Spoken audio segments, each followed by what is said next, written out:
Let's go now to RSBN host Megan Kohler, who joins us live right now. Megan, I believe you're in Cleveland, Ohio. Is that right? That's right, Matthew. Awesome. Thanks for joining us here on Right Side. Let's just talk about Pittsburgh real quick. When you went to that rally there, you know, it wasn't the campaign trail. It was straight up President Trump back out there with the American people. What was that like to cover something like that once again?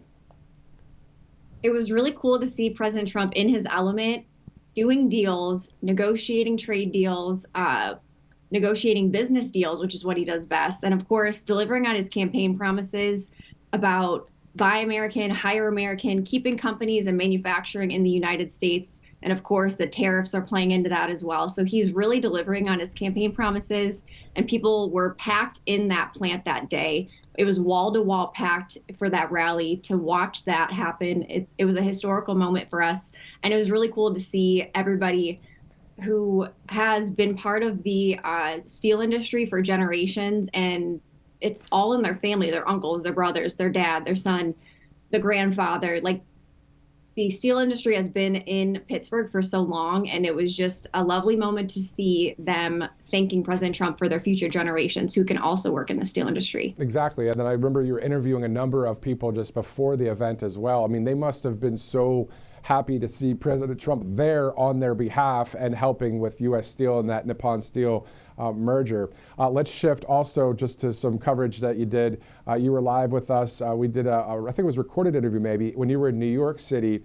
You were working there, and then you were at an actual auto show, and we were talking about some tariffs and that kind of thing at that point. Did you run into people there that were saying, hey, we're just glad President Trump knows what the heck he's doing, especially with our money? Exactly. And if we didn't have the tariffs, these foreign countries would just continue to mess with our markets, flooding our market with cheap products, cheap steel, cheap cars, whatever they're doing in their countries by paying basically slave wages to their workers.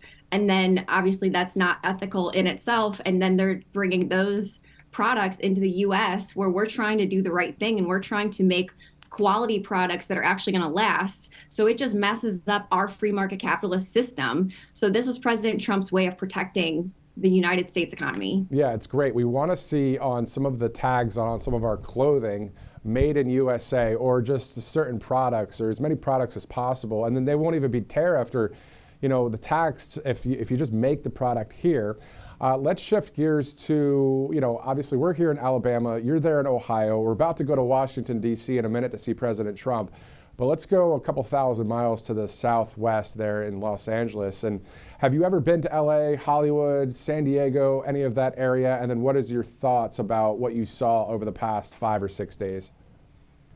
I have been to LA and I didn't really like it. It seems like there's no soul in that city. When I was downtown near the Staples Center, it just, I don't know. It's got a weird energy to it, but there, of course, is a huge homeless problem there.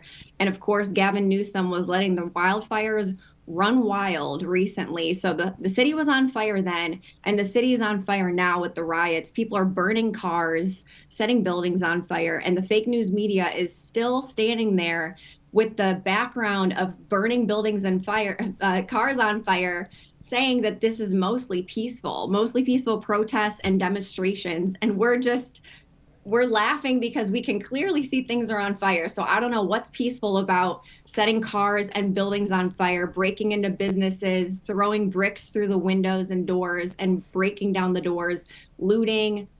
People are surrounding cars that are just trying to get through, maybe get home, get to work, whatever it might be. They're intimidating the citizens that live in LA. So the illegal immigrants are really kind of taking over that area. And it's sad to see Gavin Newsom just letting it happen. Exactly. And that's what we saw over the course of the 4 days. And then, of course, we saw the president make the right decision of saying, all right, enough of that. He brought in the National Guard, brought in the Marines. So things have calmed down since. But still, to your point, over the past 4 days, seeing things like whether it was an illegal immigrant or just somebody that's part of the woke mob picking up rocks and throwing them directly at the windshields of ICE vehicles driving by. I mean, so no wonder we needed law and order there. So anybody that says, no, you don't, well, you're on the wrong side of history and you're in the minority with that. And I'm not talking about race or anything. It's just people from all walks of life have supported President Trump and support President Trump. More than 100 million, probably 200 million people across this country are saying, let's have law and order. And maybe that number is even higher than that. Who knows? But let's shift gears now. Let's talk about this coming Saturday, June 14th in Washington, D.C. So we have this huge parade for the U.S. Army.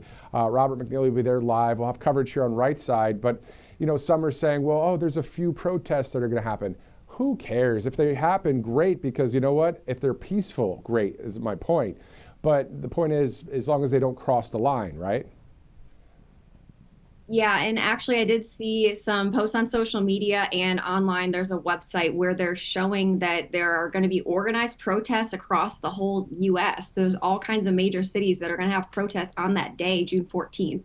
And I think that they're trying to distract away from the celebration happening in Washington, D.C. And it's going to be a crazy day. And I would just advise anyone who has a building or, business owners, board up the windows, board up the doors, have high security that day. But we're still going to celebrate in Washington, D.C. because President Trump set this up for us, and it's going to be a great day to celebrate too. Megan, to your point, I'm thinking 80% of our country is like, yeah, go U.S. Army. This is awesome. President Trump, let's roll. And then you've got the 20% of people that are unfortunately brainwashed a bit by the media and maybe just evil themselves or paid. Some of these people might be good-hearted actual, people that are just like, hey, thanks for that extra $1,000 to protest today. I'm going to act like I really hate Trump when you really don't. You probably just want to make some money and don't give a, crap. So the point is, it's a huge majority of the people. Let's talk about that, Megan. You were on the campaign trail along with Christina Loren, Robert McNeely. I was out there a few times. So can you talk to us about all those rallies, all those campaign events as we get ready to see President Trump from the East Room, what it was like out there, and for us to remember the soul of America, the passion that you saw. Can you describe some of the cities that you were at and maybe some of the memories you had covering the campaign trail? What's great about RSBN is that we stream all day long. We get to the rallies way before everybody else. We're walking around the scenery outside to be your eyes and ears to show everybody what's really happening on the ground. We don't cut the cameras like the other networks. So it was really great to see all these people lining up overnight to see President Trump. Their enthusiasm, the grassroots enthusiasm on the right is through the roof. And people who may have never been involved in politics in their whole life voted for President Trump. They were like, we finally have somebody who's capable and willing and has a passion for America to make this country what I remember that it used to be great back in like the 70s, 80s, 90s. People are so nostalgic for that Americana feel. And that's what we're doing, getting America back to the constitutional, fundamentals and our traditional American values. But to your point about the campaign trail, I was at 20 plus rallies and I did not see barely any protesters the entire time. So all these fabricated protests and riots that are happening are bought and paid for and organized on a high level. This is not real enthusiasm from these people who hate Trump. It's not real. That's such a great point that you just made. That's such a great point because just like there's fake news, there's fake protests, fake riots. I mean, some of the people that are doing the riots, I mean, they're just, they think they can mess with law enforcement. They think that they can get away with it. Well, now we're seeing, like last night, I saw a number of officers with the New York Police Department in New York City.